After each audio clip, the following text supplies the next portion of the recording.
Je me nomme Amissi Mani, je suis directeur général de l'ISTEM Likassi, chef de travaux et aussi natif de la ville montagneuse de Likassi. Car si je dis natif de la ville montagneuse de Likassi, parce que j'ai fait mes études ici, primaire, secondaire et universitaire.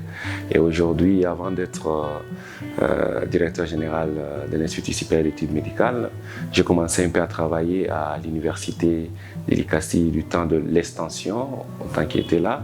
Et j'avais occupé plusieurs postes. Et c'est à cause de ça, aujourd'hui, je me retrouve à l'ISTEM Likassi comme directeur général de cette institution. J'ai plusieurs activités, mais je vais me focaliser aux activités que je suis ici comme en tant que directeur général. Je suis le visionnaire, comme je vous avais dit, visionnaire de cette institution, parce qu'avant, l'ISTEM Likassi existait comme extension et ça fonctionnait sous le nom de l'école de santé, mais le programme n'était pas vraiment approprié de l'école de santé, mais c'était le programme de l'ISTEM. C'est pour cela que le ministre avait décidé d'emmener cet ISTEM à Lubumbashi et on avait fermé. Il y avait beaucoup de difficultés avec le parent et comment est-ce que les étudiants devaient encore aller poursuivre leur étude à Lubumbashi. Il fallait qu'on puisse faire le tout pour faire retourner. Et Dieu m'a fait grâce, il m'a donné cette vision. Ensemble, j'ai fait le tout pour faire retourner l'ISTEM Likassi ici. Et c'était difficile pour implanter cet ISTEM ici. Vraiment difficile parce qu'il y avait beaucoup de combats.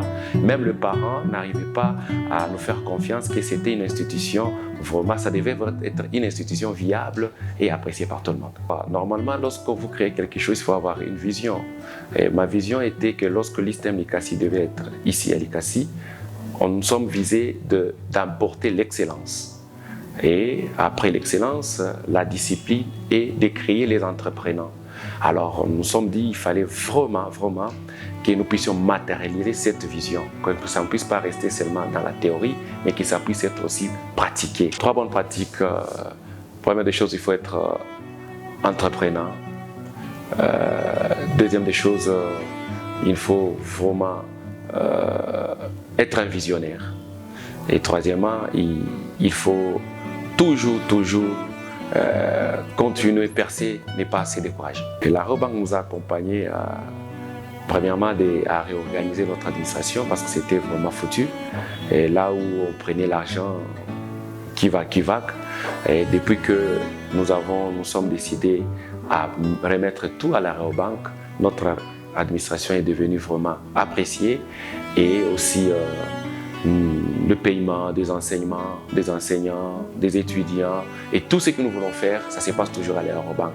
Et aussi, si nous avons notre salle technique qui est bien équipée, c'est l'aide de l'Aérobanque parce qu'il fallait qu'on puisse voir du sérieux en nous et pour que l'Aérobanque puisse nous accompagner. C'est pour cela que vous allez constater que nous avons eu beaucoup des histoires avec l'aide de l'Aérobanque. Ma journée type, c'est toujours la réorganisation de l'administration parce que jusque-là, même si je parlais que c'est déjà bien, mais il nous faut vraiment encore toujours s'y atteler et m'atteler pour réorganiser l'administration. C'est toujours ça, voir ce qui n'a pas été fait pour qu'on puisse encore le faire. C'est ça ma journée type. Rebanquisme Bank.